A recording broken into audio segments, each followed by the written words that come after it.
All right, hello everyone, and welcome to Project Adopt Live's Home Chat series brought to you by Hope for Animals in collaboration with friends from the arts and media industries, which includes me. Hi, my name is Eleanor, and I will be your host for today.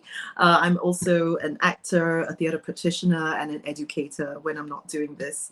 Anyway, thank you so much for spending part of your weekend with us.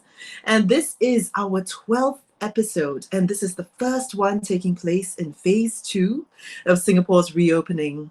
Now, as life slowly starts to return to normal for many of us, we at Hope for Animals also look forward to the resumption of fundraising and adoption events for animal welfare groups, rescues, and shelters around the country. But until that happens, Hope for Animals, with the help of our generous sponsors, is doing all that we can to help homeless animals find their forever homes, as we will be doing in this adoption episode, as well as raising funds to support the animal rescues and shelters who have been featured in our Project Adopt Live series. Now, these funds will help our partners cover the costs of rent and provide for the daily needs of the animals in their care, such as food, medication, health supplements, toys, and so on.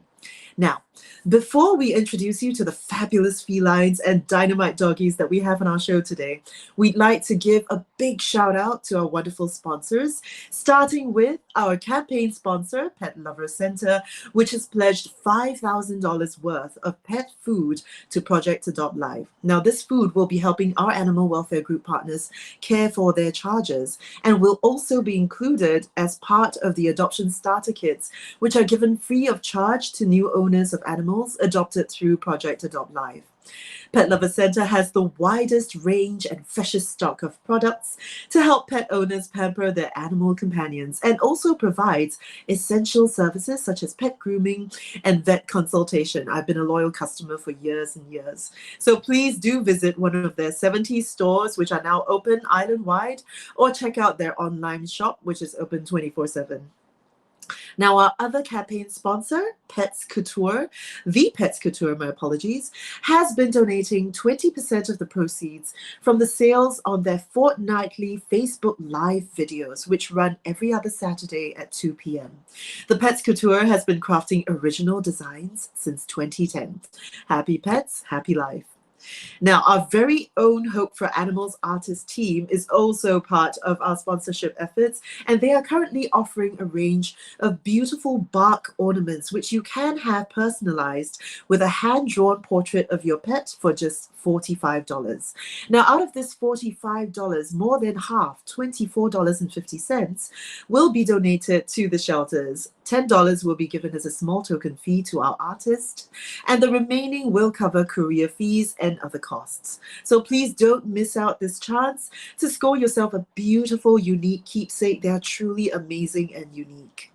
Now, we've got a new partner on board with us, Wolf Waggers, which is a comprehensive portal for all things dog related, created to link up dog lovers and owners with up-to-date information on dog related activities, events, and services. Now, Wolf Waggers has created a brand new card game, Doggo Home, or Dog Go Home. Sorry, Dog Go Home. I think that's what it's meant to be. And this game has been designed to teach players about caring for dogs in a fun and engaging way.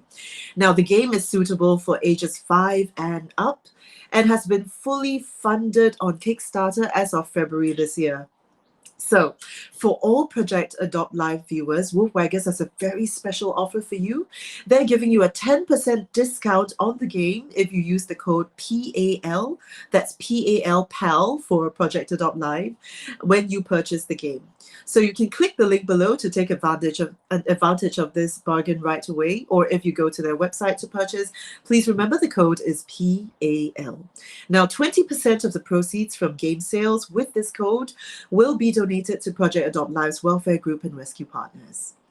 We'd also like to thank another new sponsor on board, Hungry Fur Kids. And Hungry Fur Kids will be generously donating their treats to be included in our adoption starter kits. And Hungry Fur Kids believes firmly in providing high quality, all natural food to dogs with no chemicals or preservatives. And they stock only the highest quality treats from Europe and Australia. So in these treats, you will find no additives with long, weird sounding names where you're not sure what it's actually made of. All you'll get is 100% natural single ingredient treats, which are affordable, delicious, and designed to help give your precious pooches the best quality of life they can have. So please check them out on Hungry Fur Kids Instagram at hungryfurkids_SG. So to all of our amazing sponsors, thank you once again. And we couldn't be more grateful to have you on board with us.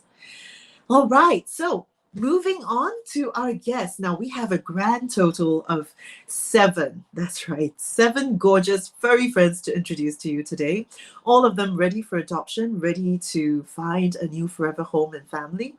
And so, because we've got so many of them, we better get a move on. Now, we're going to introduce our 2 cats first. And after that, we're going to have 5 dogs. Now, they've been in the care of dedicated fosterers who have opened their homes and hearts to make sure that they're in tip-top shape and ready for their home, their forever loving homes. So please do hang on, do stay tuned and see if one of our beautiful animals could be the furry best friend that you never knew you were missing. So now we've got 2 independent fosterers who will be joining us today. And they will be sharing their introductions of the cats that they've been taking care of. So first up, we've got Shereen, who has with her a lovely, somewhat middle-aged gentleman by the name of Muck Muck. Now, he is 8 years old, and he has spent some time on the street. So Muck Muck has not always had a very easy life. And one of the reasons why we wanted to introduce the cats first is because they're a little bit nervous. It is raining in many parts of Singapore. And especially for cats that have spent time outside on the streets, obviously rainy days are not a great time for them. So Muck Muck is a little bit reserved and shy right now, but please don't judge him too harshly for it because he's had kind of a hard time with the rain before. And yes, so as we've said before, he's 8 years old.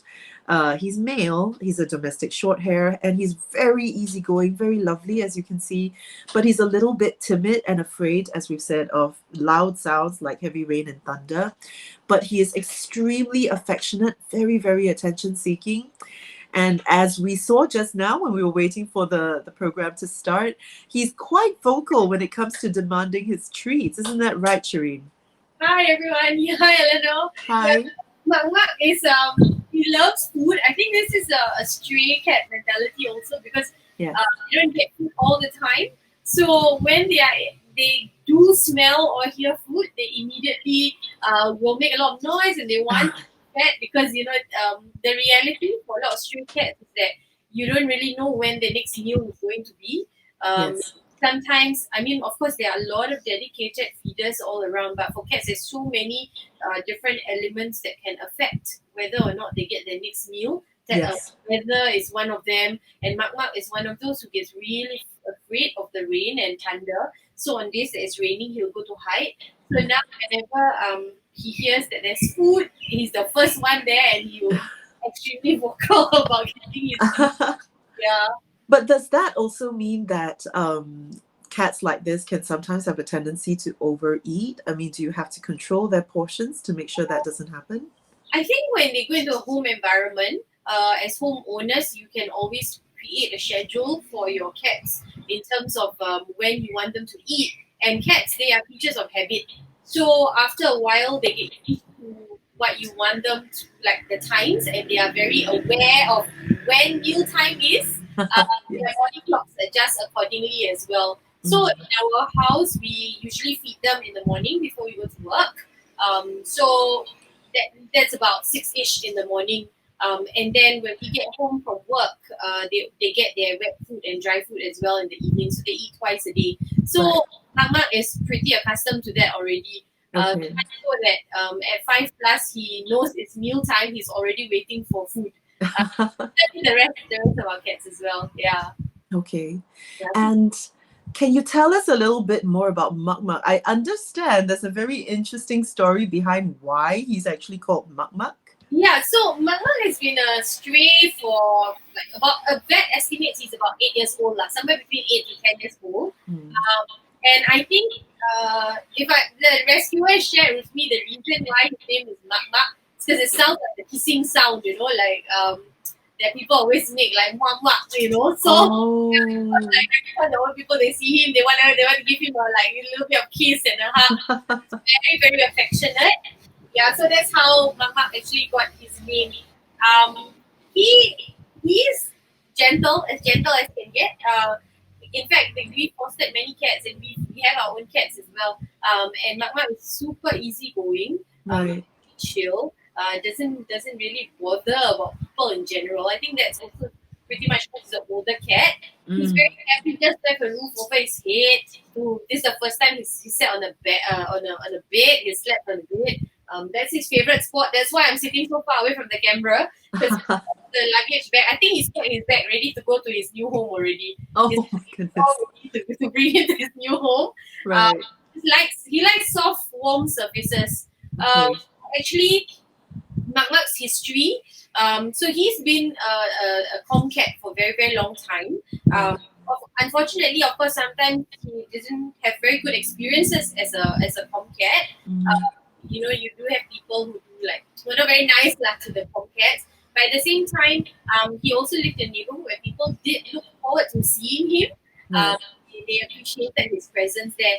However, as with any neighborhood, you always cats are cats, and they always have a lot of rivalry. And the reason why we started fostering Mak Mak was because he actually got into a fight with another cat. Oh no. And he injured his leg. So his rescuer, Carmen, she actually reached out to look for a fosterer for him for about a month. He needed to be on antibiotics for the whole month. He was done with his course of medication, and we have fed multiple cats medication, but I can tell you that Mak Mak is the easiest cat to feed medication.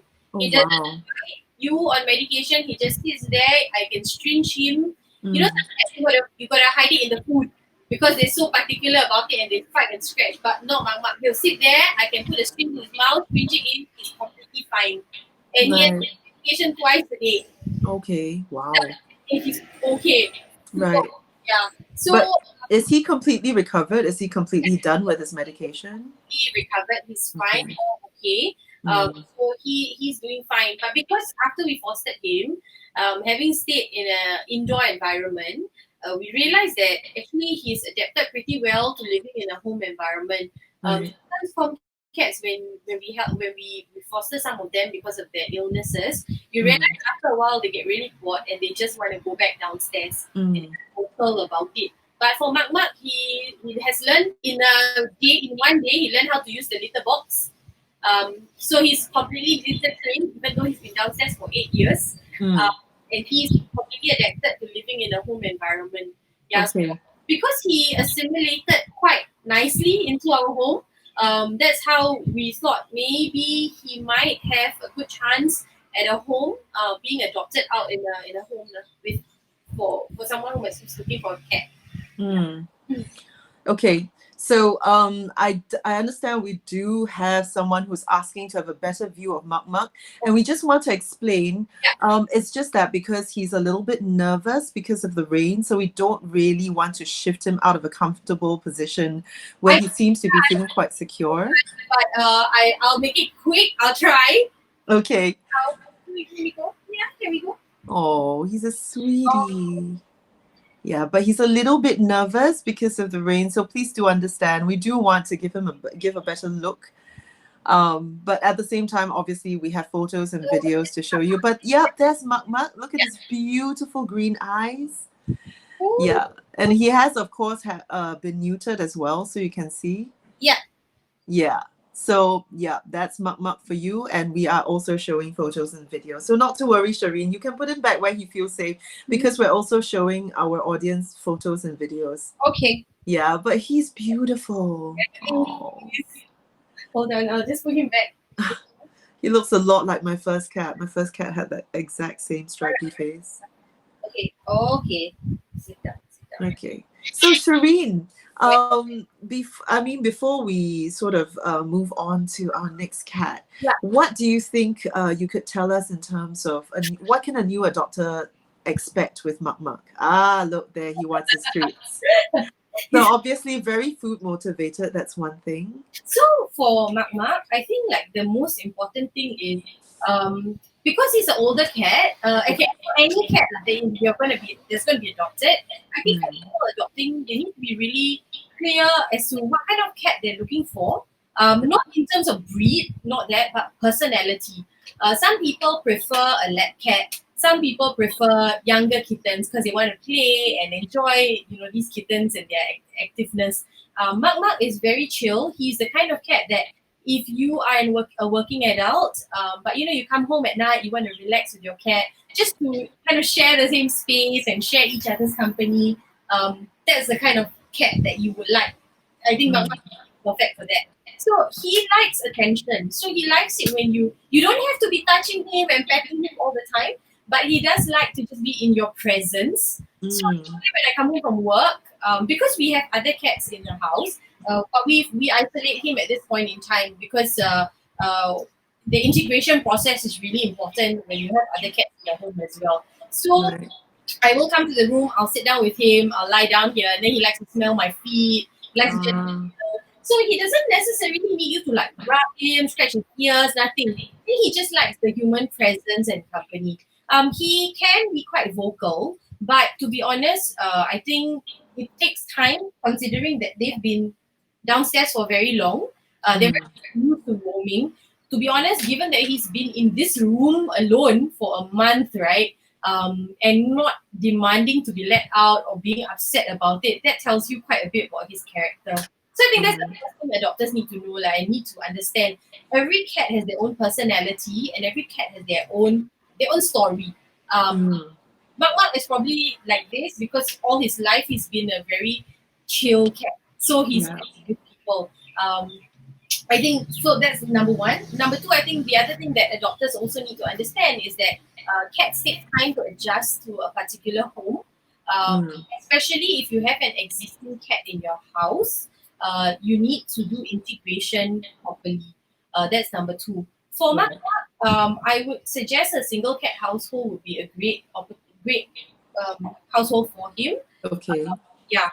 That would be good. That's because I think sometimes as com cats also they going up to a home. There's so many other cats around. It can be very stressful for the cat. So single household is good. And then I guess the other thing that adopters need to know is although we say cats don't need a lot of attention, they're pretty independent, but they are just like humans. They need love, they need care. So I think I always ask adopters this one question, which is, what is your lifestyle like? If you're the kind of person that you spend long hours outside, then that's not very fair to the animal at home as well, because they're waiting for somebody to come home and see them and spend time with them. So for Muck Muck, he's done eating. Okay, even for Muck Muck, even though he doesn't really need super lot of attention, when I come home, I try and find time to sit down with him for at least 30 minutes to an hour just to be alone with him. They appreciate it. They may not always show it, but they do. Yeah. So I guess your expectations very important. Second one is and expectations in terms of what kind of cat do you want, personality wise. And when you do adopt a cat, you also need to be really understanding and patient with them, because you're moving them to a brand new environment. They take time to settle down, 2 weeks a month minimally. The last thing that adopters need to know is sometimes with any animal, it's a lot of trial and error. But persistence and patience does pay off. And you have to be really serious. I think that's the most important thing.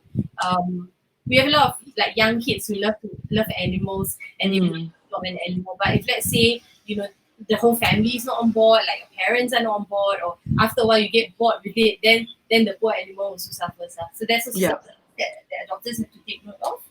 Okay. So yes, thank you so much for all that amazing advice. At some point, it's starting to sound like it's great advice, not just for anyone who's taking care of a fur kid, but also a human kid, right? Because they want your time, they want to know that that they matter to you. So if anyone is looking for a chill, easygoing cat like Muck Muck, who's going to be okay with you having a busy schedule, but wants to just have a little bit of time with you and to be loved and safe and taken care of, please do consider giving Muck Muck a new loving home.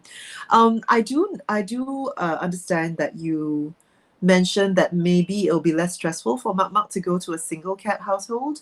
But can I just ask, how has he been getting along with the other cats? And if any of our potential adopters have another cat, is it a possibility that can be considered? One of the reasons why I feel I would say that Muck Muck should be in a single cat household was because just yesterday we brought him to the vet to do his vaccinations, Right. as well as his blood work, because he's been a stray for very, very long. And unfortunately, he is FIV positive. So being an FIV positive cat is not a bad thing.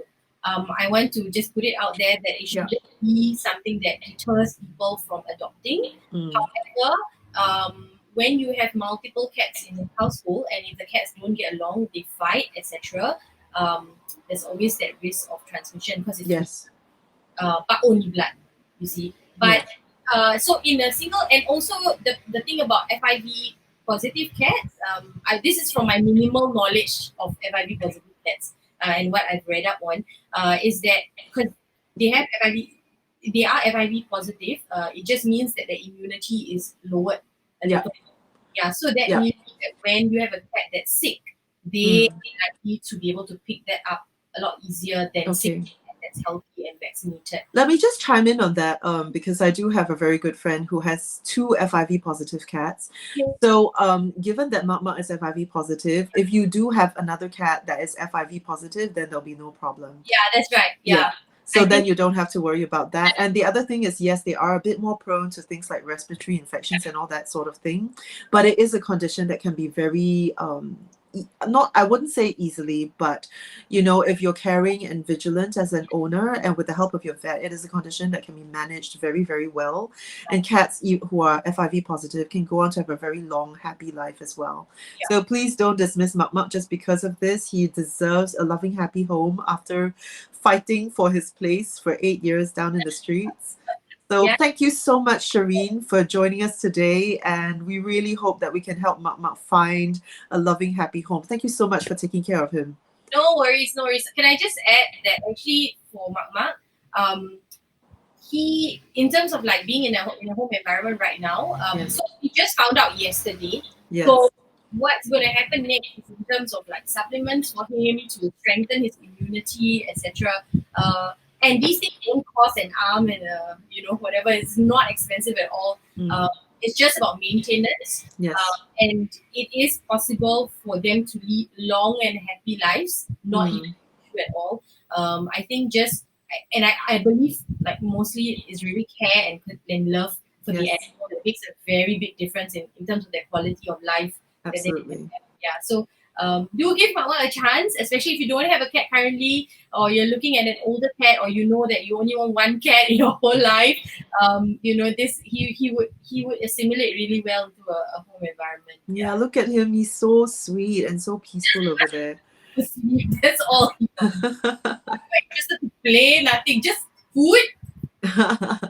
All right. Thank you so much, Shereen. Thank you for joining us. Bye. All right, and that was Shereen with Muck Muck, an 8-year-old gentleman who's really, really looking for a safe and loving home. So we're going to move on to our next fosterer. Now, this next fosterer, and I can see them on my screen over here, she's been keeping Sashimi nicely occupied with the help of her dear husband.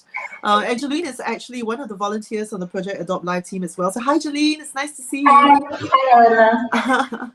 All right, so please introduce us to everyone with you, including your lovely husband. Thank you so much for joining us and helping to keep Sashimi occupied. No worries. So hi, I'm Jolene, even though Sashimi didn't tell me to cover my face with her butt. Okay, and this is my husband, Javius, who's also in the art industry and a new cat lover. I just introduced him to the wonders of keeping cats about when we met maybe about 2.5 years ago. And he's just like latched on, and he loves cats more than me now. Like if it was his choice, we would keep Sashimi, but because we already have 3 cats in the household, it's just a little bit too much for us right now. Yeah. So and this is Sashimi. She's very hungry right now because I think it's her lunchtime. So she's trying to get treats from Javius. Now, The so treats here. you can see right away. So our last feline guest was 8 years old. Now Sashimi is 1 year old. So she's kind of in cat years. She's a teenager right now. So you can see that she's full of energy, full of rambunctiousness. And yeah, so this is a completely different cat with a very different personality. So please, could you tell us a little bit more about Sashimi? Yeah, of course. So Sashimi is, as you said, about a year old. She's basically still a kitten in her mind. She is super playful. We were trying to keep her entertained just now by getting her to play with the raffia string that we have here. But right now she's just a little more food motivated. When we found her she was in the void decks downstairs near my house, Oh, I see. and Javius got attracted to her immediately because what she did was she. Oh, we've lost. Sorry, because she muted the microphone. Oh, okay, She's that's all right. determined to make this as difficult as possible. Yeah, so we found her on the void deck, and the reason why Javius was so attracted to her is because she immediately just flopped down on the ground. This is something that she does quite often to get attention. She will flop down on the ground and kind of use her paw to rub her face to like, hey, pet me please, pet me please. Yeah, I was hoping she would do it for the camera, but I think she's got enough attention, so she's not doing it right now. So yeah, she is very attention motivated. She loves play. That was one thing we noticed as well, that even when we were downstairs with her, when the wind blew the leaves, she would chase after the leaves. Oh, wow. Yeah, but so the thing is, when we found her, her belly was quite engorged, like quite large, and her nipples were quite large as well. Right.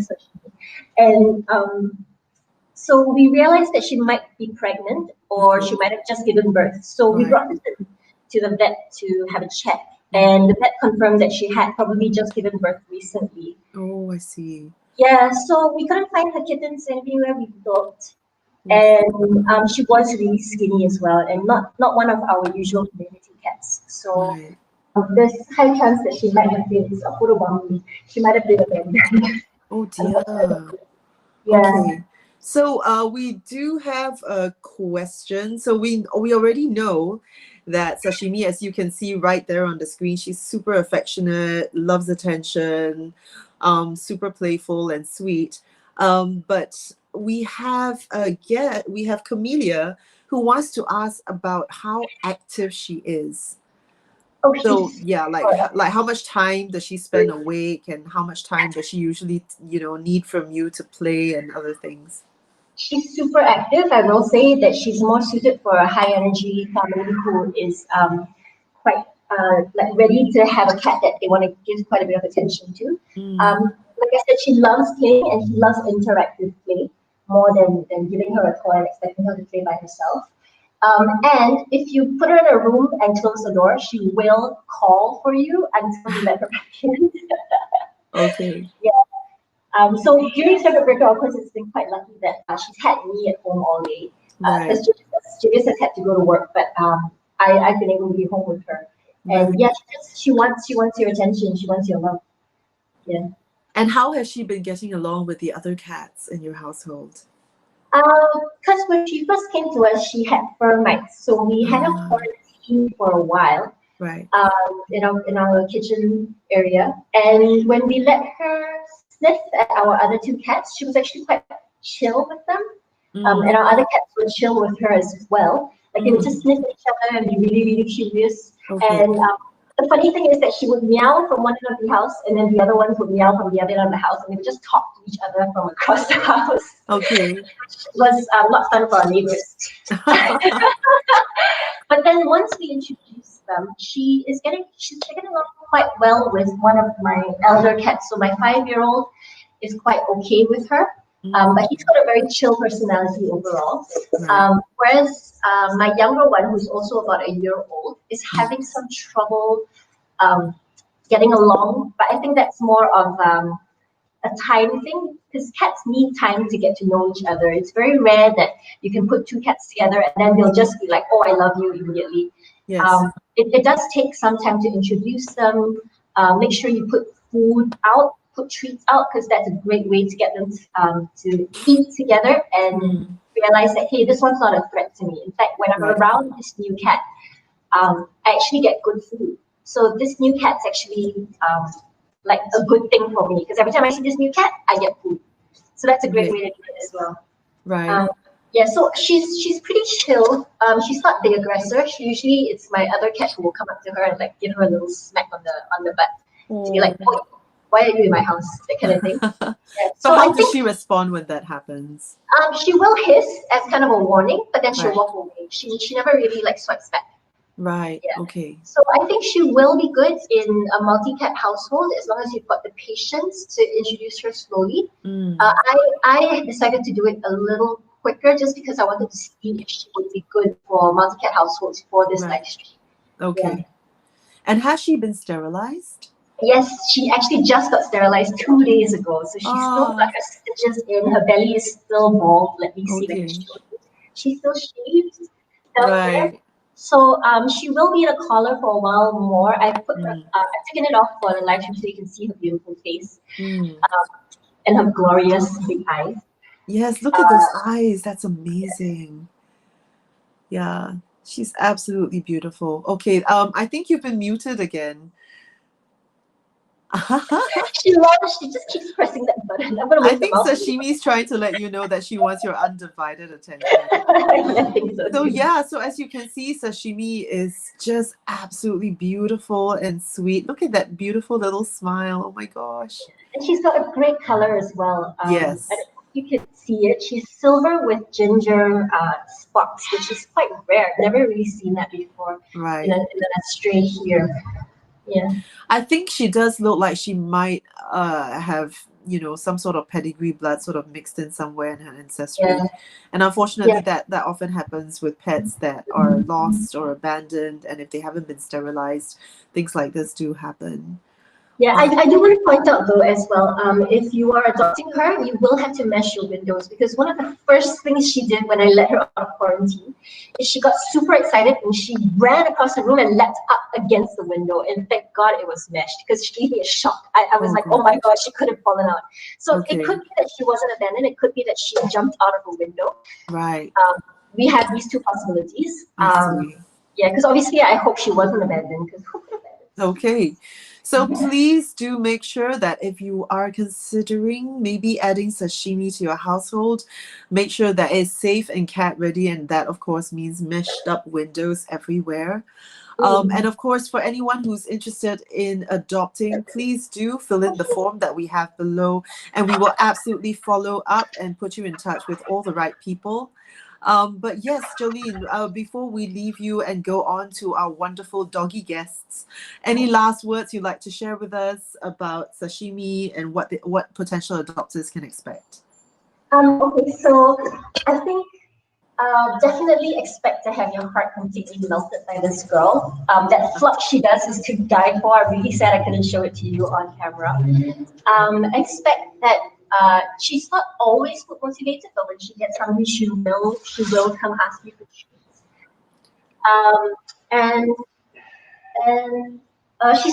She's not really a lap cat or a cuddle cat. She loves attention, but she wants it on her terms. She will. Her favorite. I will show whichever potential adopter comes, but her favorite way of being carried is to be knocked over the shoulder like that. Right. Yes, just little things like that I think is so adorable because she's got little idiosyncrasies. Every cat is unique that way, and she is one of the most unique cats I've ever seen in my life, and it will be hard to let her go. Oh, yeah. But thank you, Jolene, so much for joining us today and for taking such great care of her. I mean, she is obviously feeling really safe and loved and secure. And we really hope that one of our viewers today can give her that same loving home that you've given her temporarily. Oh, and last word is please sterilize your pets. Even if you think they won't get out of the house, please sterilize your cats. Yeah, it is ultimately, there are so many benefits for their health. And it also ensures that they are not at risk for certain types of cancer later on in life. And of course, you want to make sure that we are controlling the population of strays, and we don't want any increase in the population because so many of them are struggling already. All right, so thank you so much, Jolene. Thank you. Thank you, Ella. Bye. Bye, Sashimi. All right, and that was Jolene with Sashimi. And now we're going to go over to talking about dogs.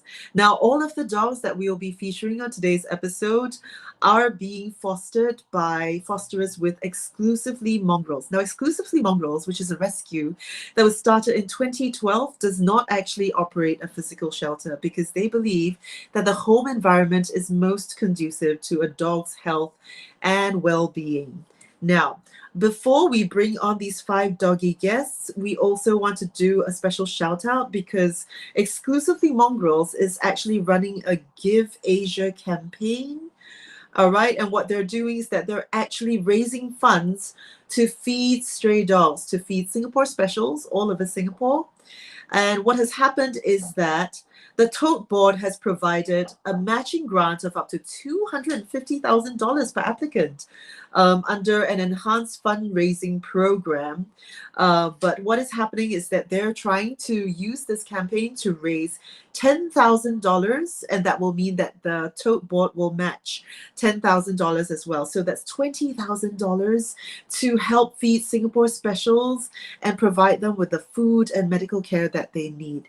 Now, at the moment, they are running at $8,900, and they're just shy of $1,000, around $1,000. So please do, we've provided the link below. Please click, and if you possibly can, do help them to reach this aim of raising $10,000 so that we will have this amazing fund that we can use to feed the stray dogs on the island. Now, we're going to go to our first fosterer from Exclusively Mongrels, and her name is Abigail, and with her is Cooper, a very young puppy. Hi, Abigail. Hello. Abigail? Sorry, I'm having some trouble hearing you. Can you hear me now?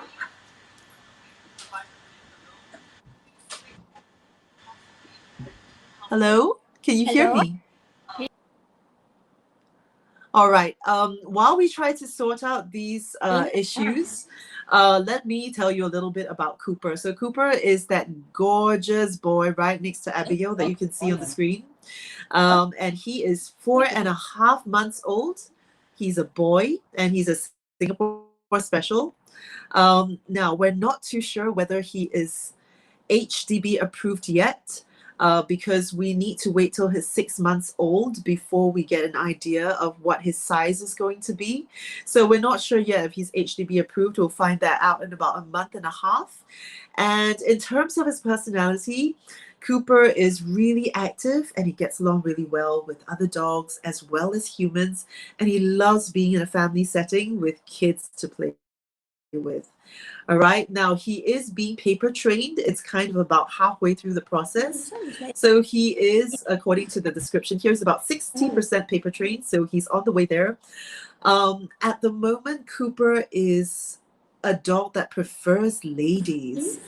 He's not so fond of the men. So Abigail, I can hear you now. Hi.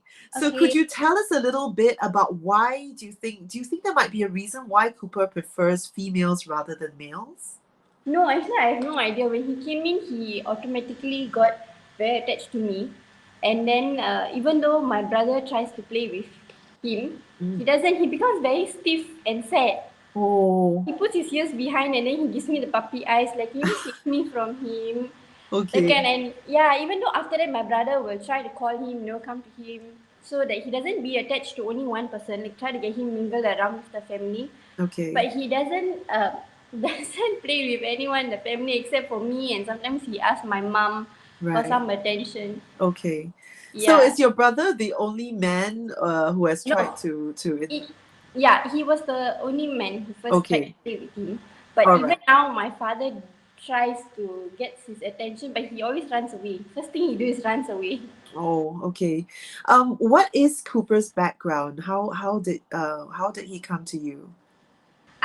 Exclusively Mongrels, one of the volunteers contacted me asking me if I would to foster a puppy. Mm. So as usual, I willingly agreed to Kupo baby. Willingly said I would foster him. And Right. then, but he's such a sweetheart. He's very gentle, very affectionate. Like you can see, he's always attention seeking. Mm. But at the same time, he's also independent. Like he only comes to you for cuddles once in a while, and the rest of the time he enjoys running around with my other dogs So and he gets playing along with well that. with your other dogs. Yeah, he does get along well with my other dogs, and he's most of the time just himself. He sleeps for most of the time. He eats and then he sleeps. So he only Right. comes to you when he's playing time. He Yeah, only but comes. I must say, for a puppy that is so young, he's really quite well behaved. He's quiet. He's not making Yeah, noise. he isn't vocal unless like he's playing with my bigger dogs. Yeah, Right. then only he's vocal. Other than that, like when strangers walk past or people come to our house, he Mm. doesn't bark at them. Right. He's not argumentative. He only makes noise when he's alone in the room. Mm. Like he wants attention. Like he cannot be left alone in the room. Like if he knows that I'm in the house and he's in the Right. cage, he will make noise because he wants to come up and play with me. Of Yeah, course, and that's partly because, obviously he's very young and he really, really wants the companionship of yeah, other animals and humans as well. The correct. reason why I was asking, because I do understand that you've indicated that he probably prefers ladies, but Yeah, I do also want to, yeah, it seems to be that it might be a personality thing or just that he has bonded very closely with someone who happens to be female. So I just want to, because in terms of potential adopters, because many households obviously have yeah, both man. females and males. So please, if you really would like to consider Cooper, I don't think it's an automatic no. You'll just have to see how it goes when you do go to meet Cooper for the first time. I don't think it's an automatic no, but we also have to bear in mind with many of these rescues, we don't know what they've been through before, and it might be that a dog like Cooper may have been shouted at or even kicked by a man. We don't know what happened to him that caused him to feel this way, but of course we need to be understanding and caring towards him and try to make sure that he gets the best possible care. Is there anything else that you can tell us about Cooper? Does he like his treats? What sort of a diet is he used So to so having? far I've given him small treats because he's unable to bite. Like he doesn't know how to bite. And Mm. for his meal, the bits, I have to put hot water and hand feed him because he doesn't know how to eat from the bowl currently. Oh, okay, okay. Yeah, and because it's a metal bowl, so when he hears the sound, he runs away from the food. He doesn't know that he should eat from there, and the sound is normal and all. For Mm, the treats not so much. He's not so food motivated either. mm, He will eat half of his food and then just like a human baby. He run around, right, play, and then come back to the mother, and then take another few mouths, and then just run away again. Yeah. right. He's Okay, actually like a human baby. Like, you cannot leave him alone to do your own things also. He just always keep asking attention from you. right. But that's why he would be really great for Yeah. a family with kids because Yeah. they can grow up together. They can have that very Correct. special bond that children can have with their pets. And yeah, just to reiterate, because we do have a question from Serene about whether he's HDB approved. So, Cooper is part of a litter of puppies that was actually bailed from AVS. So at the moment, the puppies are not HDB approved because we're not very sure what size they'll grow to yet. He is only 4.5 months old. So it's only when he gets to 6 months old then he will be evaluated to see whether he is HDB approved. So it's not too long from now that we'll find out about that. So Serene, thank you so much for your question. And if you would just be a little bit patient, you can find that out very, very soon. Okay. If you've got any other questions about Cooper, please do keep them coming. At the same time, so can we ask exactly how does he? So you've mentioned that he loves to play with the other dogs. Like, what sort of games do they play? Is he used to having a certain amount of time outdoors to play? What's his daily life like? Yeah, he's always out with my dogs. So once I wake up, I bring them down, and then he's not cooped up in a cage.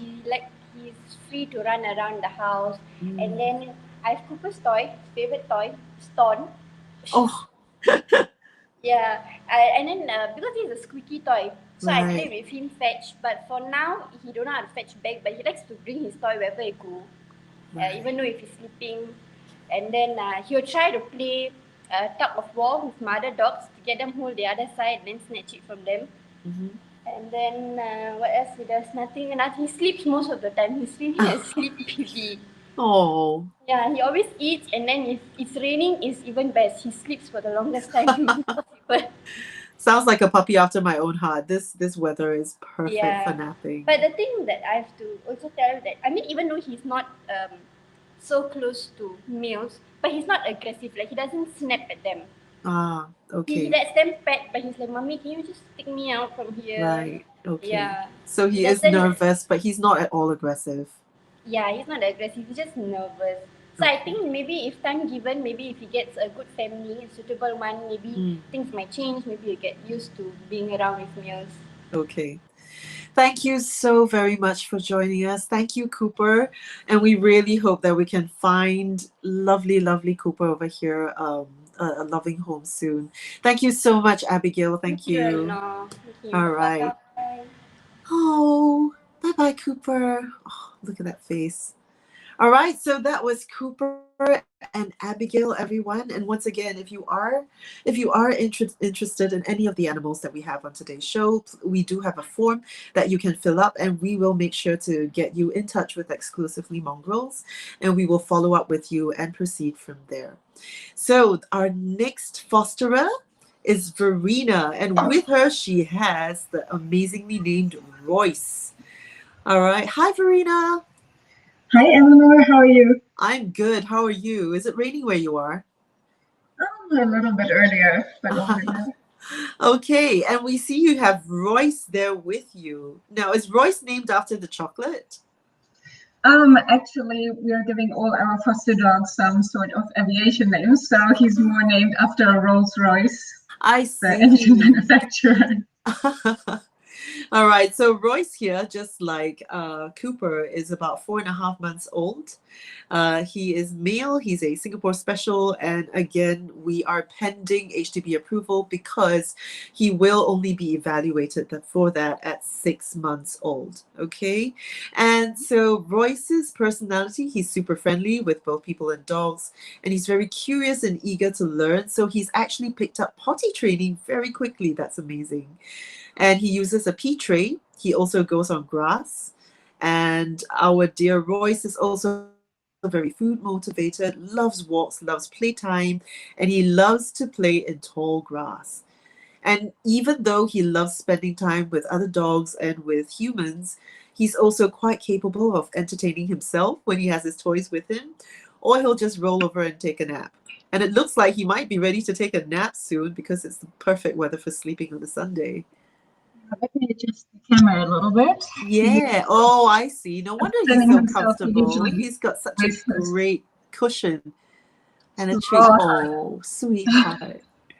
and All he can right. spend just lots of time to just chew on that. Right. So, Verena, can you tell us a little bit more about Royce? How long have you had him? I've had him now about a week.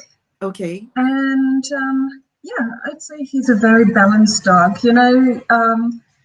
He can play very well. He can calm himself as well. He's very food motivated. He Ah. was right now straight looking for his treats. And yeah, we took him on Friday the very first time as well to the dog park, since we Ah. don't have any other pets at home. Right. And he interacted very well. Oh, okay. So he played very well with the other dogs. Yes, there were about 10 other dogs later on in the dog park, and he got along with each and every one very well. Ah, that's amazing. And of course, that's something that's only possible because we've entered phase 2 now. So, to all of our viewers, this is the perfect time to go back to the dog park and let your dogs run around, make some friends, have some wonderful time in the outside. All right. And so he's been with you for a week, but he is so comfortable and so sweet. Look at him. So, what's a typical day for him? What is he used to in terms of his schedule at the moment? So basically right now, we wake up at around 9 o'clock or so, then we take him for a little potty walk, There he does his business. Then we go home. He gets his breakfast. Then it's a little bit of playtime, like right now. And yeah, then we feed him, like let's just say if breakfast was around 10 o'clock, then we will feed him at around 3 o'clock again. And in between, we just go for walkies, try to train him some basic commands. And yeah, he has quite a lot of energy. So how's the training going? Is he recognizing any of the commands and responding well? Like he does a few things on his own very well. Like let's just say when we wait near the lift, he sits down and just looks at me. Same in the lift, he goes into the lift and then sits down and is very calm actually. But otherwise, let's just say he doesn't sit down on command yet when I say the word sit. Okay, all right. So he's still learning that. But yeah, you said that he's potty trained very quickly. So he in the past week has not caused any mess and he uses the pee tray? Let's just say we had a few small accidents, but most of the time, I wouldn't call him 100% potty trained, but like 90%. Okay. During that 1 week, we had maybe 4 accidents or so, but often it's like when we clean the pee tray and it's not available for that moment, then he quickly pees on a little rug. Okay. So during those 5 minutes, of course, we don't pay attention to him. Right. So he does know what the pee tray is for. It's just that sometimes he's a bit impatient when he needs to wait for it. Yeah, exactly. We have someone asking, has he been taught any tricks at all, like shaking hands or anything like that? Not really. Let's just say he just likes to come towards you and actually give you his paw. Especially in the morning, he is super cuddly and his tail wags just nonstop. And otherwise, he plays fetch, but again, he doesn't react exactly to the word fetch. Right. He plays it just naturally, and I'm trying to teach him the command while playing so. But yeah. But once again, I mean, this is a very young dog, only 4.5 months old. So he has so much learning ahead of him.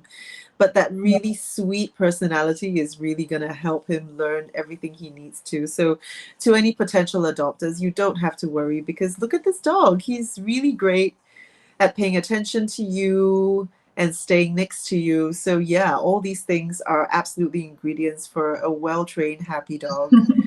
Anything else you can tell us about him? I mean, what sort of a household do you think would be suitable for Royce?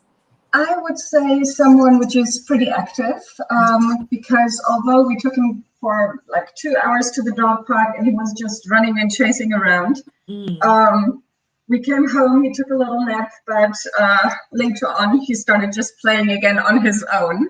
Right. So of course, at 4.5 months old, he's still not as active as he will be as an adult dog, but I can see him that he's gonna need someone who's just gonna entertain all that energy as well and just gonna exercise him properly. Right. And what exactly do you mean that he'll self-entertain? So he'll chew his toy and sort of keep himself occupied? What does he do?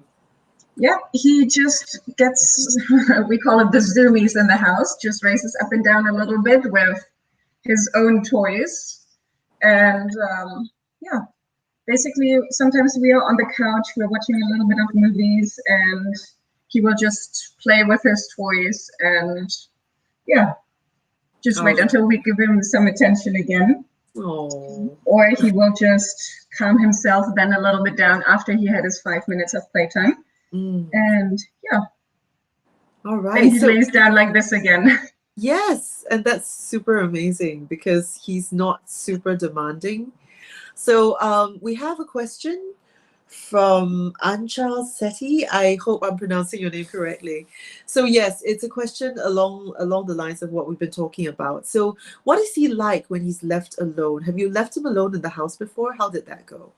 Okay, so sometimes when we are in the other room, he's gonna get a little bit whiny and he needs to learn still to be properly alone.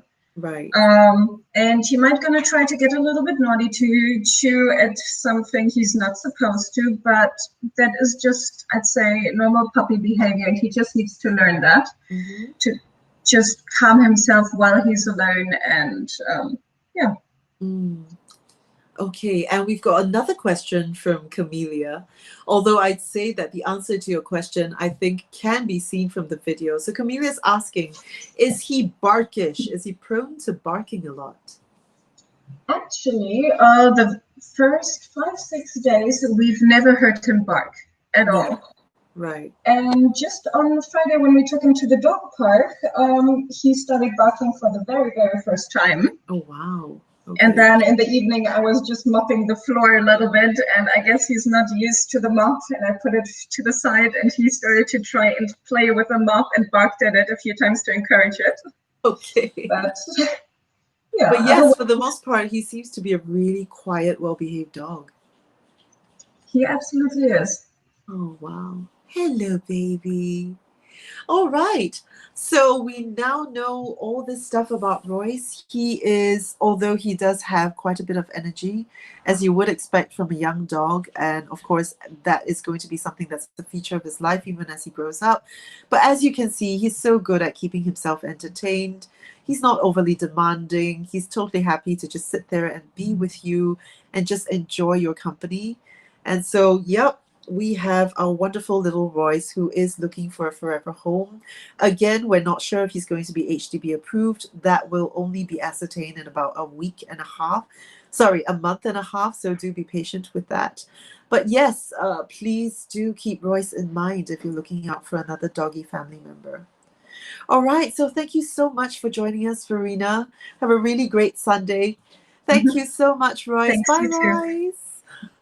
And that was Farina and Royce. We thank them so much. And it's really wonderful. I mean, one of the things that I've loved so much about the Zoom format is that we really get to see these dogs in their home environment, at least their temporary home environment. And that's when they're at their most chill and relaxed. And you can see these dogs and cats for who they really are. And it's also a great way of getting to know our fosterers and our other guests a little bit better, because they're also in their home environment. So you really get to see them a little bit more clearly. All right. So we have another fosterer here. And her name is Marissa, and with her is the wonderful Philly. Hi, Marissa. Hello. Okay, so sorry, I'm having a little trouble hearing you, Marissa. Can you hear me better? Hi. Okay. Hi. Yeah. All right. Sorry, I'm not sure what's happening with the connection, because I can't hear her. But I will, as we're trying to sort out these issues, I will do a little introduction of Philly, who is 4.5 months old. Okay, and from the looks of him, he looks quite a lot like Cooper. Now, I don't have the information here whether they're related or not, but this here is Philly, who's 4.5 months old, male, Singapore special. Once again, not sure about whether he's HDB approved, because we have to wait till they're 6 months old. So that's 1.5 months from now. And he is a little boy who's active and cuddly, really affectionate with both humans and dogs. And he is in the midst of being grass trained. And he does walk well on a leash, but he does get rather easily distracted. But he is a puppy, so that is something we can expect. Okay. He also loves the smell of grass, and he enjoys his daily time that he can spend running and playing on the grass. All right, Marissa, would you please say something so that I can see? Great. Wonderful. I can hear you. Thank you so much for joining us, Marissa, and thank you for bringing Philly to meet us. Can you tell us a little bit about Philly? How long has he been with you? He's been with me for maybe a week. He's actually very active because he's a puppy, so he's very curious already. He's actually at the stage whereby he's very trainable. So he's always exploring. As I have an adopted dog, so he plays very well with my dog, because he's just a puppy. He just wants to play. How old is your other dog? He's about going 3, almost 3. Yeah. Okay. So he's actually trying to get out of the room and go and find the other dog to play together. Okay. So what's an average day for Philly since he's come to be part of your household? Because he's a puppy, right? So he's very playful, very active, always asking for pets and stuff. So we start our day in the morning at about 8 or 9. So we'll do a morning walk. And then every 3 hours we'll bring him down for walks because we are trying to like grass train him. He's a puppy, so he kind of like eats a lot and of course he pees a lot as well. So it's a really good time to like try to do grass training for him. Okay. Yeah. And what sort of things does he like to do? What kind of toys does he like to play with so far? He likes chewing toys like bones, squeaky toys. Actually, he's at the stage where he's actually teething. Yes. So he kind of like chew on everything that he sees, but he has not chewed on our furnitures yet. Okay, So that's really good. currently he's just focusing on the toys because we have a lot of toys on the ground lay out for the dogs to play. So for now, he's just still focusing on the toy section. Amazing. So that's right. For our potential adopters out there, please do bear in mind that if you adopt a puppy, they will be teething, and you do have to ensure that they have plenty of chewing choices so that they will go after those toys instead of your furniture or your shoes or any of your precious belongings. All right. So for Philly, we understand that, so he does walk well on a leash, but he gets distracted. So what sorts of things does he get distracted by? He get distracted with butterflies, birds. Okay. Yeah. Like we were walking and then sometimes there are butterflies flying around or bees and he'll chase after them. Okay. He's just a puppy. He doesn't know what's threat and he has no fear.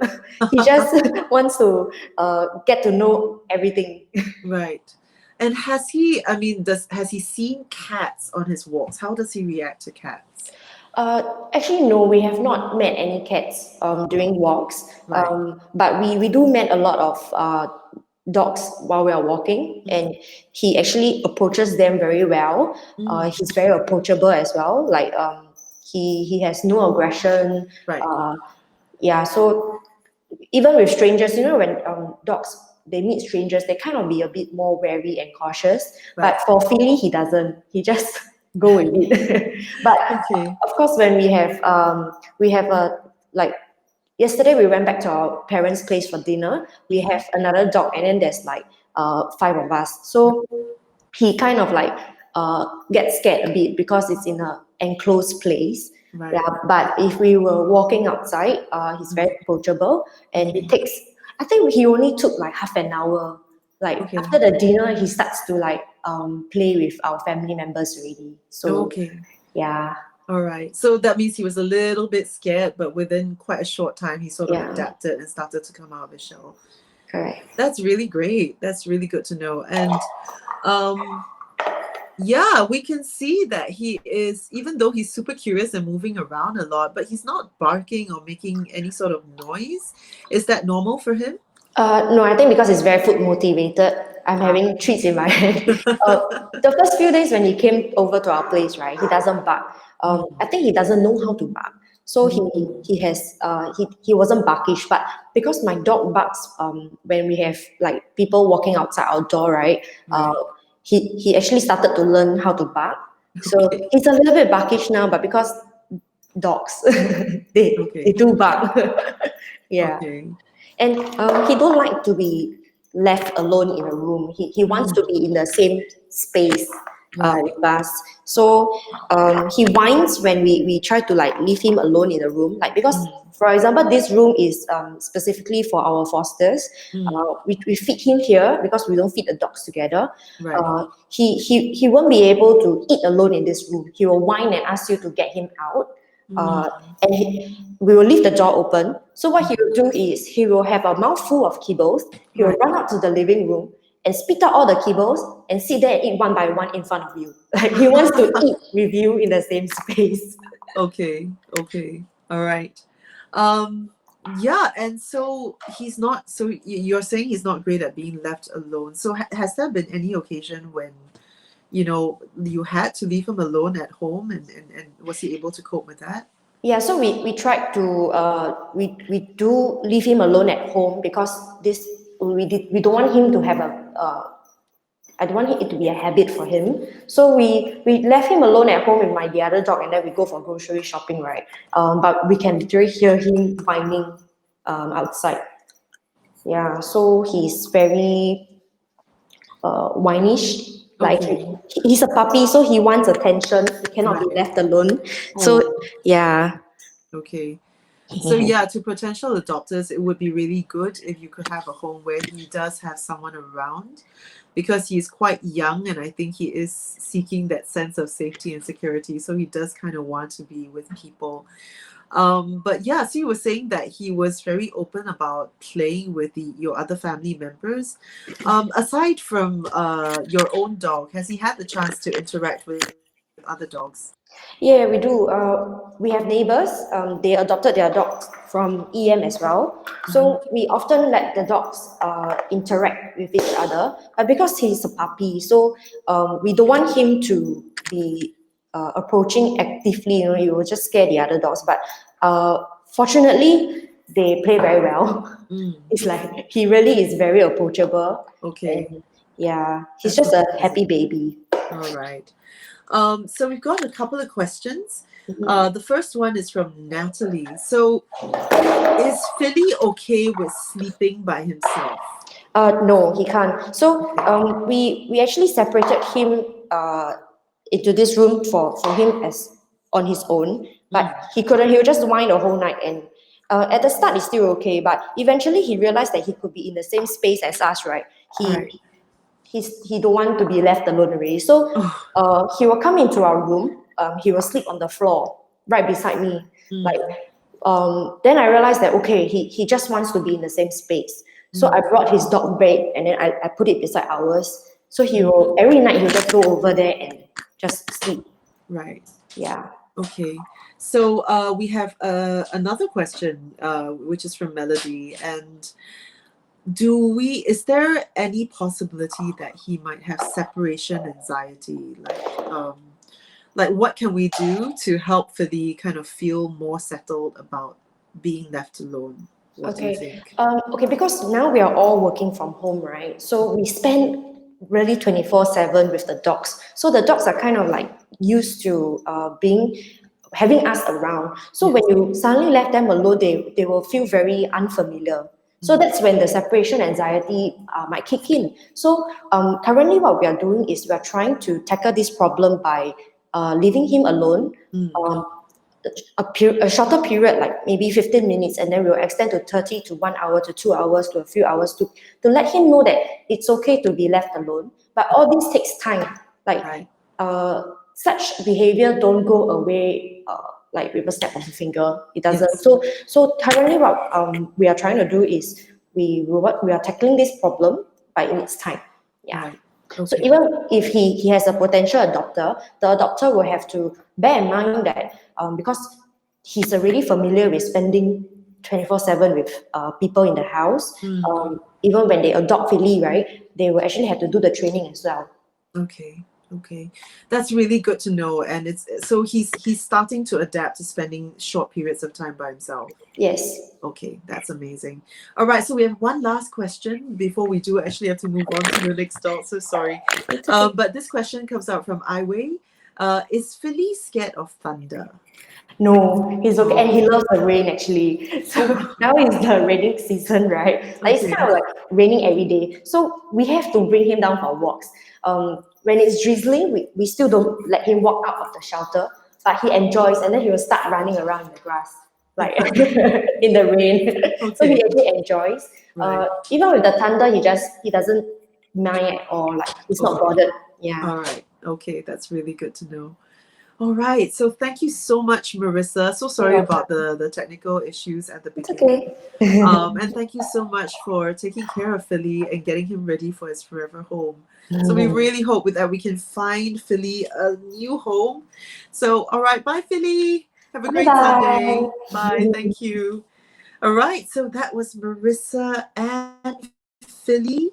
Okay, and before we go on to our final couple of guests, I just want to give yet another shout out to Exclusively Mongrels. So all our dogs today are actually coming to us from fosterers who are working with Exclusively Mongrels. And Exclusively Mongrels currently is running a fundraising campaign with Give Asia. And what is happening is that they are aiming to raise $10,000. And if they do hit that mark of $10,000, this will be matched by the Totalizator board, which will give them a grand total of $20,000, which they'll be using to provide food and medical care to stray dogs in the island. Now, at the moment, we do have an estimated 6,000 stray dogs in Singapore. And of course, they're in great need of your help. I mean, on days like this, when it's raining, do they have a shelter? Do they have food? That sort of thing.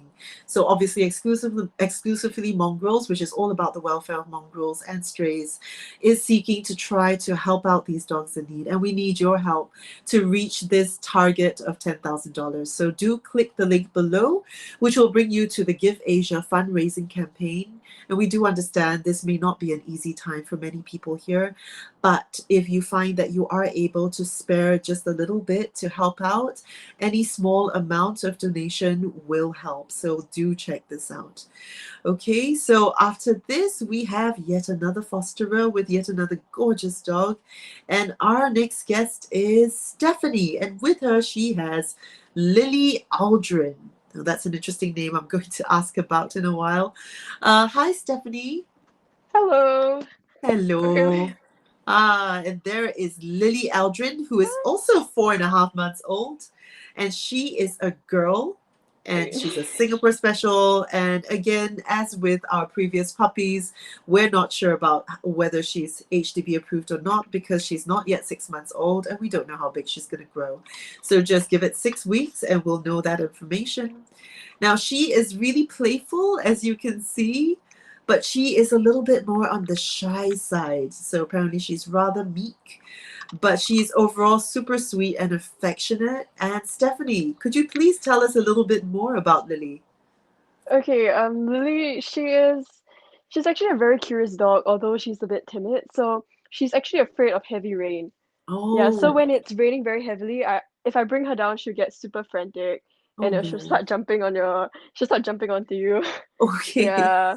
All Okay, right. but So if she's at home, does she hide? What usually happens?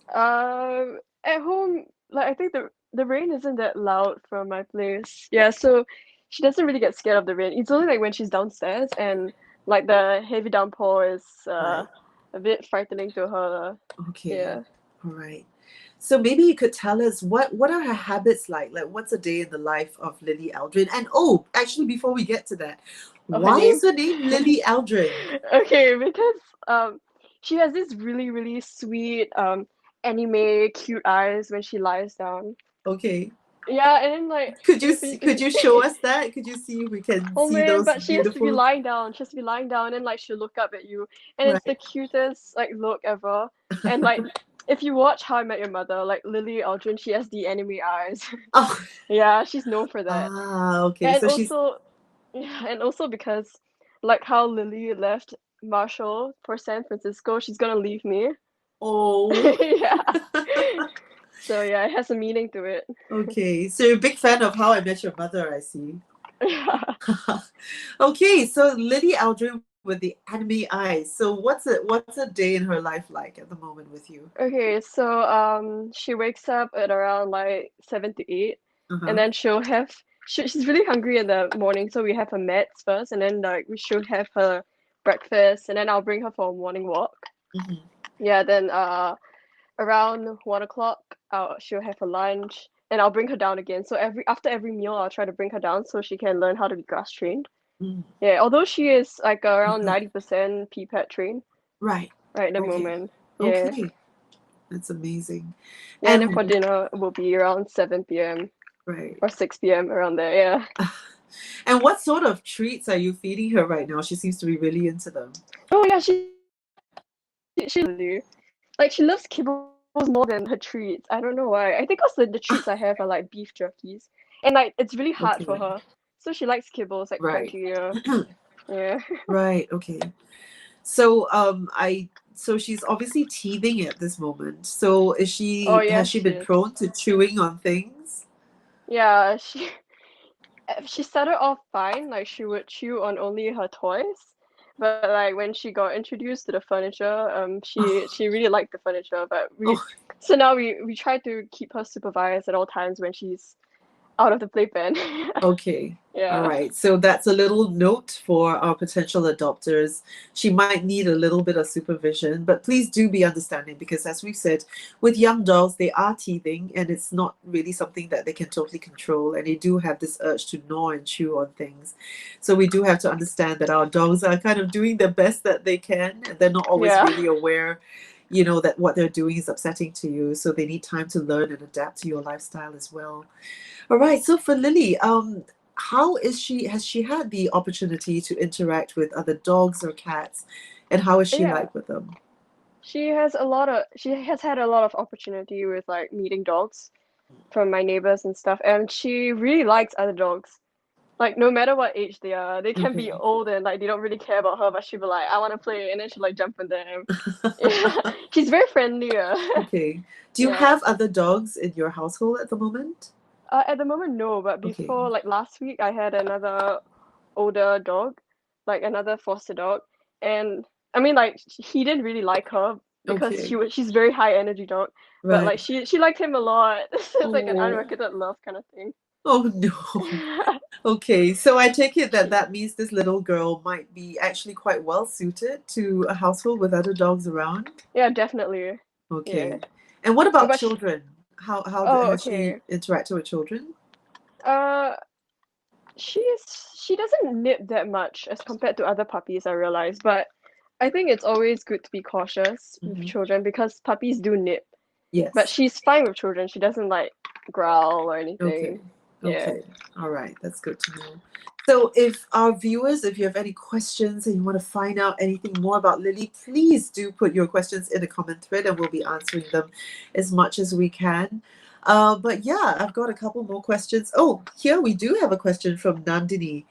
As we have said before, we're not very sure about how big these puppies are going to be because they are still quite young, 4.5 months old. So that is the reason why we're not too certain at the moment whether they're going to be HDB approved. That's going to only be ascertained when they are 6 months old. But yeah, the question is, how big will she grow? Do you have any sort of way to estimate that at the moment? I think she'll be medium sized. She won't be like a super large dog. Like a Mm, normal mongrel, she'll grow mm. to about like below 55 cm in height. Okay. Yeah. Yeah, she does seem like just It's sort hard to of tell medium now. size. Yeah, it's hard to tell because they're really quite young. Okay, Mm. but yeah, our best guess from our very experienced guest here is that she's going to be about medium sized. Okay, and I do have a comment here saying that probably, yeah, she's going to be about 50 centimeters from neck to floor. That's about the standard medium size that we can expect from many of these mongrel dogs. So yeah, is she extremely food motivated? You've just mentioned that she loves this kibble. Yeah, she is very food motivated. Okay. And are you in the midst of training her with any sort of commands? Oh Are yeah, there any that she recognizes?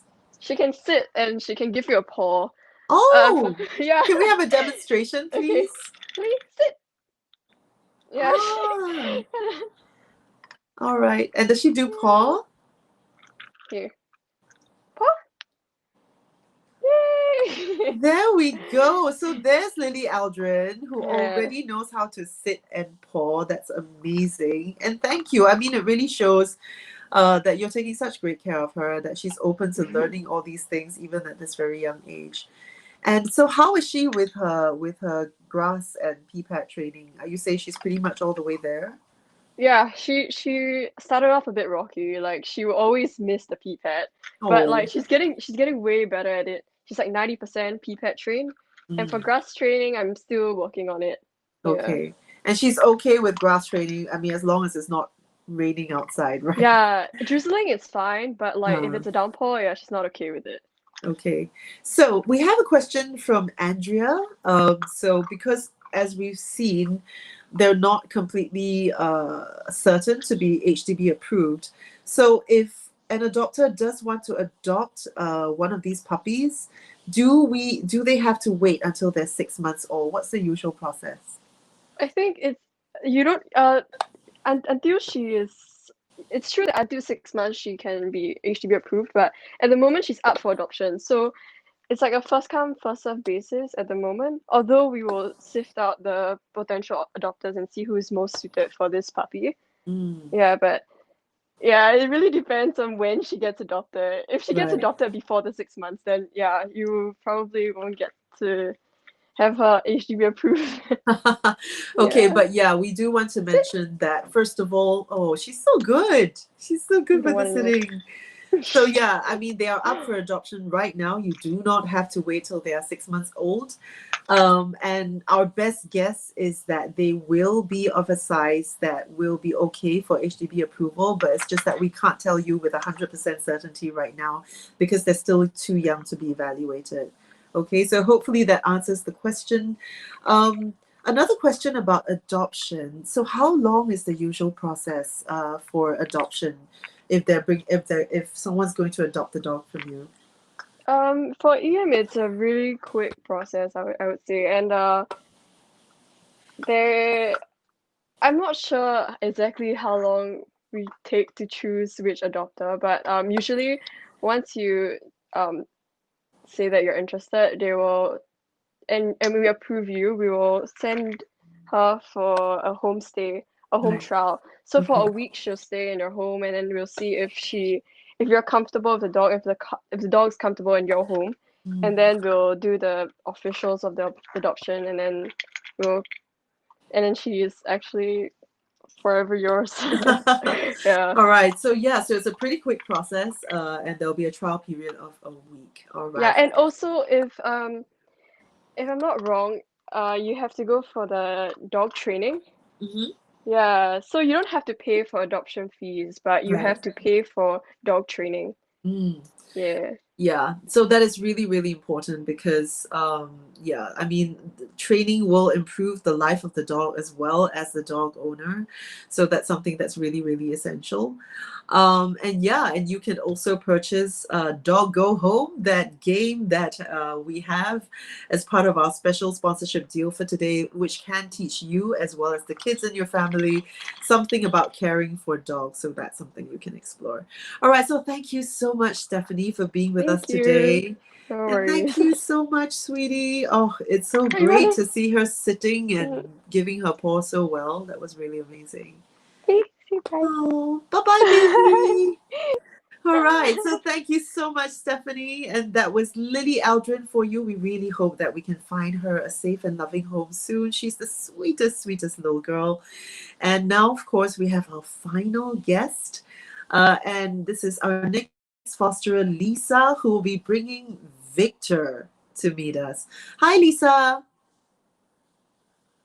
Hi. Oh no, I'm not sure if it's my device that's having a problem, but I always seem to have an issue. I can't quite hear you.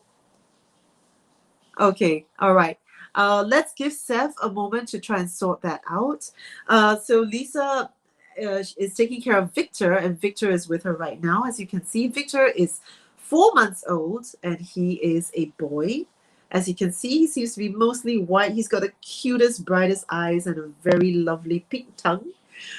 He's a Singapore special, and he is also pending HDB approval because right now he's only 4 months old and we don't know for sure if he's going to be HDB approved. But once again, as we've seen, most of these puppies do grow up to be medium-sized dogs, well within the HDB approval range. So that's something that, yeah, to bear in mind. Okay, now for the personality of Victor, he is curious and playful, super high energy, and he really loves human company. He loves to play, he loves to spend time with you, and he's just an overall fun little boy that I'm sure will make a wonderful addition to your family. Hi, so Lisa. Oh no, I still can't hear you. I'm so sorry. I'm not very sure what's happening right now. Okay, but yeah, we're gonna try to fix that as much as we can. So this is Victor, and he's 4 months old. And as with many, many other young puppies, there are things that you do need to be aware of. I mean, obviously, puppies are super cute, but they are also going through things like teething. They are also currently sort of not completed the process of PPAT training and grass training yet, things like that. And of course, they will need to learn commands like sit or stay. And so these are things that obviously you need to be prepared to go into if you're adopting young puppies. Okay. All right, but while we're waiting to have Lisa sort of sort out those issues, I understand we do have a question from Anshal. Okay, and the question is, as first-time adopters in Singapore, would you help with what we need to prepare with food, etc.? Okay, so for all adoptions that are being managed through Project Adopt Live, you will all receive prepared adoption starter kit. So for all new owners of animals, whether they're dogs or cats, if you adopt an animal, we will be giving you an adoption starter kit, which includes food and treats and a bunch of other things that are there to give you a good start on taking care of your animal. So there'll be a preparation pack in addition to this adoption starter kit. And we will definitely be giving you lots of advice to prepare you in advance for what you can expect. So not to worry, we absolutely want to make sure that you as an adopter are taken care of as well. And we will do all we can to make sure that you have all the information, advice, and resources that you need. Okay, so hopefully that answers your question. Lisa, let's try. Oh gosh. Yeah, I can't hear. I'm checking with Seth to see if he can hear you. And he's asking if you can disconnect your Bluetooth headset. Okay, so we are having some issues. We apologize for that. Unfortunately, we do our best to run through these things, but things can crop up. And as we saw today, we did have 7 guests come on and off. So we're just really grateful that the guests so far, we've been able to overcome all of the issues.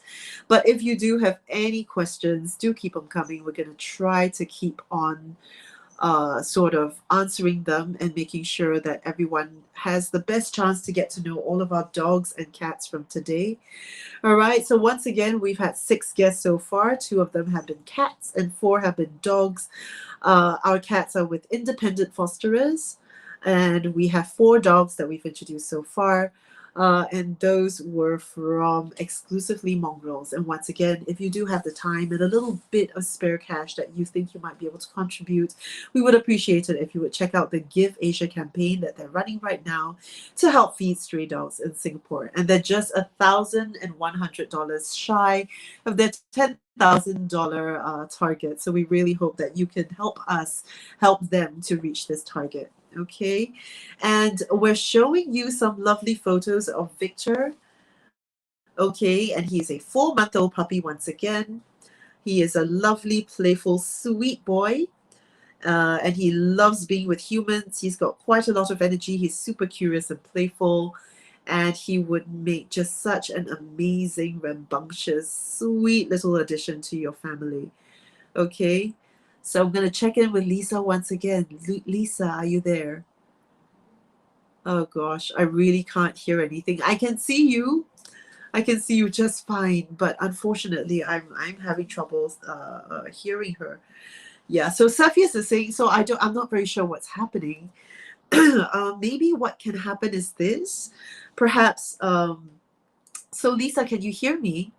And maybe if you could possibly, I don't know, if there's a way that we can type out your answer or something onto the WhatsApp, and I can help to answer the questions for our audience. It will be a little bit slower, okay, but maybe Lisa, the first thing you could try to do for us, maybe give us an idea of what. So Seth, I'm just going to suggest, because we've sort of disconnected a few times, perhaps if Lisa could kind of type in her answers via WhatsApp to us, and I will read them out. Okay, so Lisa, maybe you could share a little bit about what an average day in Viktor's life is at the moment.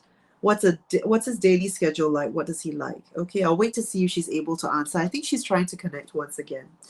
Okay, but once again, if you are interested in any of the animals that have been featured, please do indicate your interest. We have a whole bunch of puppies, 4 and 4.5 months old, and they are up for adoption, looking for homes. And as you have seen, they're all lovely, sweet little doggies who would be wonderful additions to your family. I mean, I've only ever had cats. I've not had dogs myself, but wow, those were some adorable puppies. Okay. Now, in the meantime, while we're waiting for Lisa to resolve some of those issues, we're going to have with us Melody Tan. Now, Melody Tan is none other than the woman with the big, big dreams and the big, big heart who founded Hope for Animals in Singapore and brought together this team that is bringing you Project Adopt Live. So, Melody, while we're sorting out Lisa's issues, Melody, do you have any words for our viewers today? Any words for our viewers? By the way, thanks for introducing me. I'm so sorry, I just went right into that. Yeah, I actually would like to just emphasize and follow up with what Eleanor has just shared. At the end of the day, when you come to adopt any pets in Singapore, most of the time there will be a small starter kit. And if you adopt through the Project Adopt Live from our episodes, we do have an adoption starter kit that is generously sponsored by a lot of our campaign and episode sponsors. As Eleanor earlier mentioned, for the adoption starter kit, we have Pet Lover Center that have generously sponsored for both the shelters and the adoption starter kit. We also have Pet Couture, who have been donating a percentage of all their live streams to the shelters.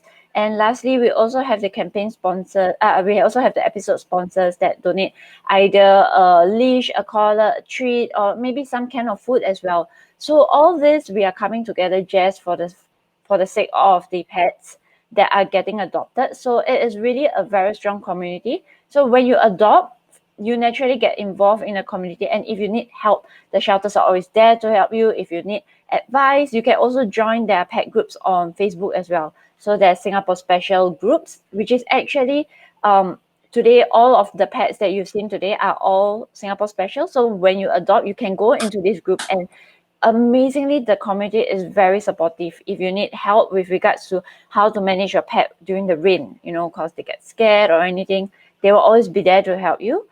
The shelters even will always be there to help you if you are concerned about pet food allergies, or even they may be allergic to the chemicals that you use to clean your floors as well.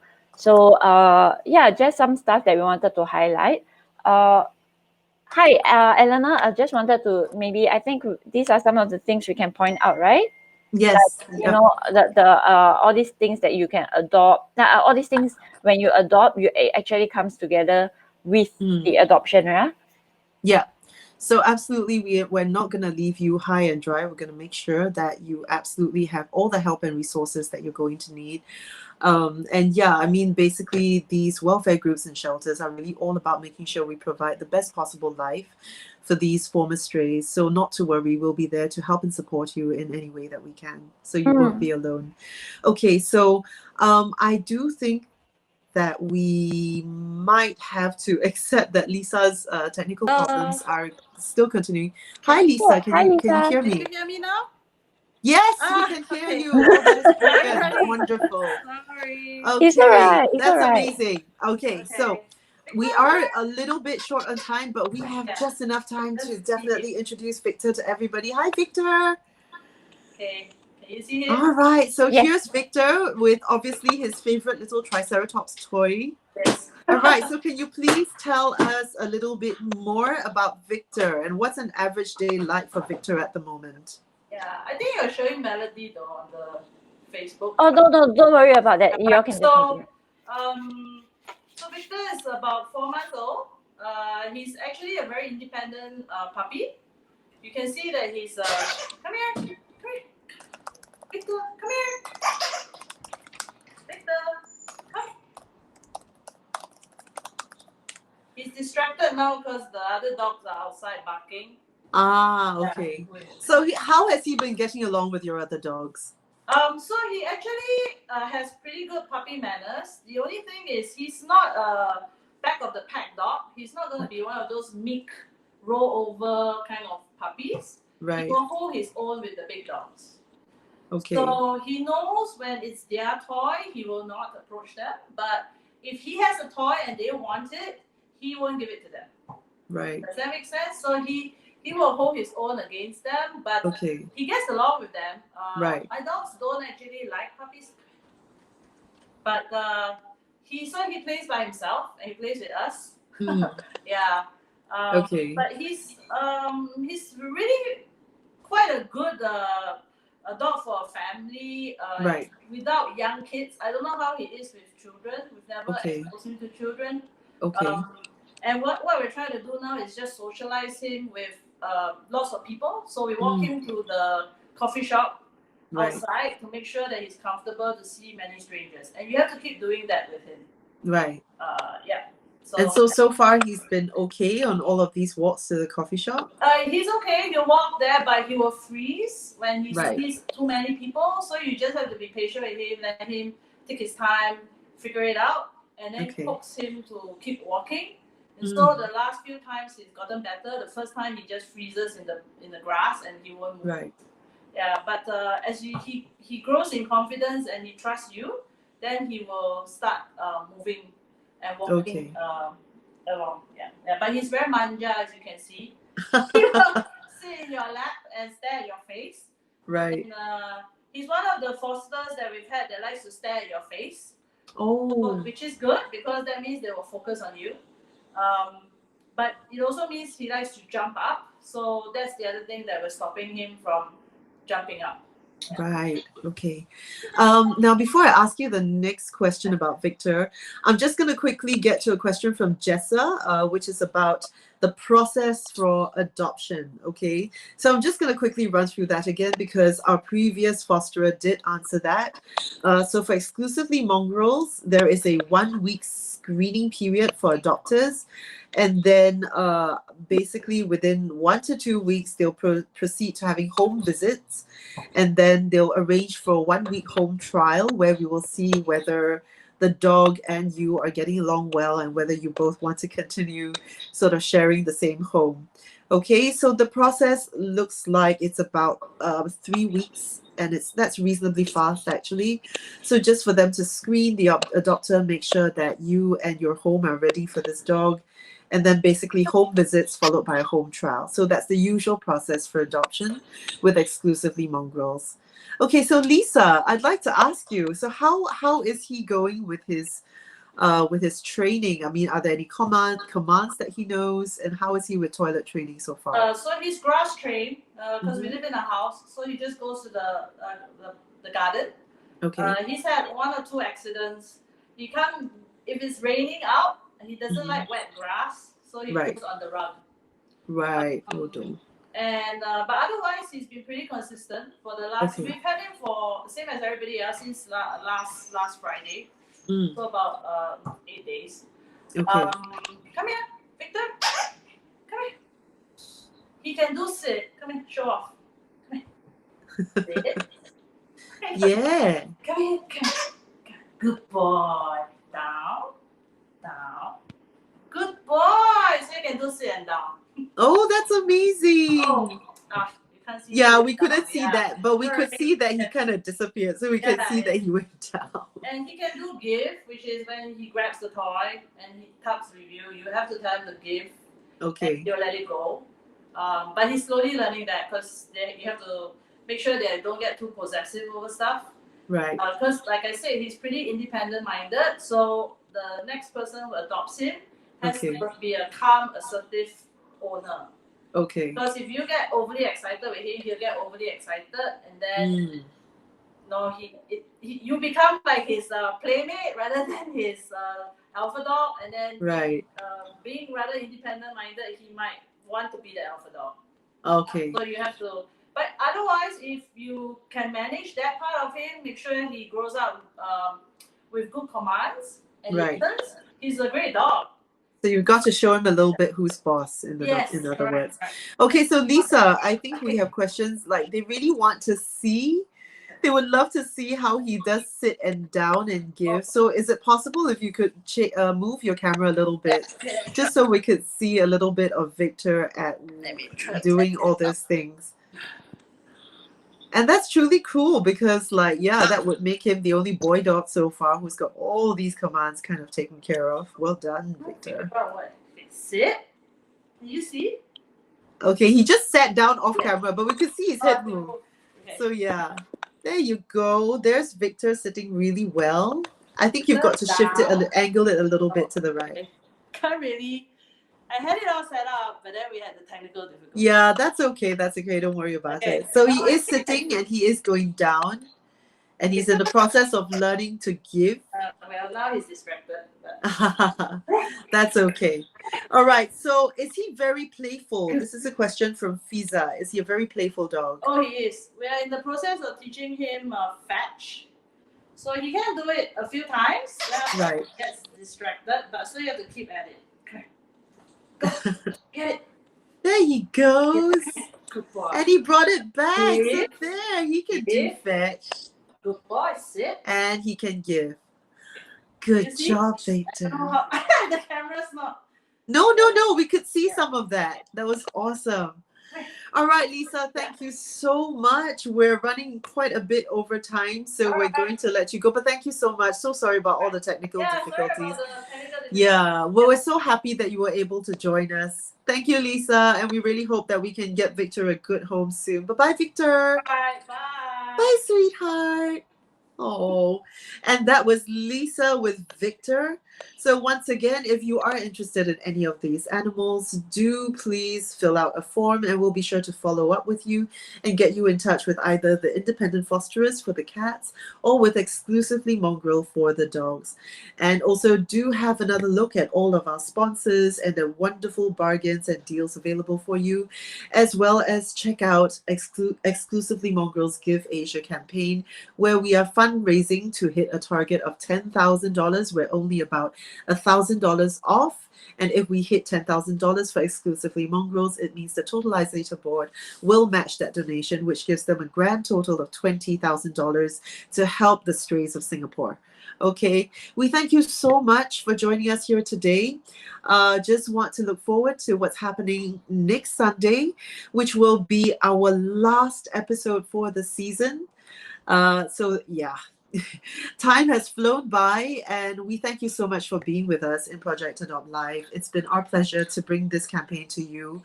It's been tremendously meaningful for me personally to feel that I can still help out in these times of lockdown. And we really hope that we filled up a little bit of a gap here in terms of fundraising and adoption drives just to help out the animals that are in need of help in Singapore. So next week, we will be speaking with dog trainers from Woofy SG about the topic of food aggression. And we'll be discussing how you can prevent it in puppies and also how to handle and help a dog who is displaying food aggressive behaviors. And the other guest that we have will be Ralph from Fido's Paw Pose, who will share some very important information on first aid and CPR for dogs, and also talk about how to deal with choking in dogs and give us some tips on canine conditioning. So we'd like to leave you with this reminder: please adopt, don't shop. Every adoption saves 2 lives, that of the animal that you are giving a home, and also the life of the animal that you make a space for in the shelter or the fosterer's home. Thank you so much for joining us. We at Project Adopt Live wish you a happy Sunday. Please take care, stay safe, and be well. We'll see you next Sunday. Bye-bye.